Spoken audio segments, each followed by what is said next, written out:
So, hello guys. Papakita ko nga pala sa inyo ang aming salon dito sa New Alfala City. Tara at bumisita na kayo dito sa aming salon. So, yan nga. Dadalhin ko kayo sa aming area. Sa nails area. Yan po. Kung makikita po ninyo. Yan po ang aming nails area. Meron po kaming 5 chair para sa mga client. And then, eto naman po is VIP area. So, yan naman po, yung nakikita nyo pong pinto sa dulo is yun yung aming massage room. So, yan, dadalhin ko kayo dun sa massage room. Pero, bubuksan ko lang siya at hindi ko ipapakita yung massage room. So, yan po yung counter. Yan yung labas.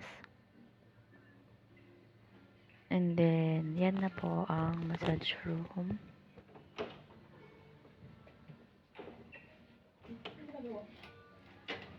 And ang aming kitchen. At yan ang maganda naming staff. Thank you.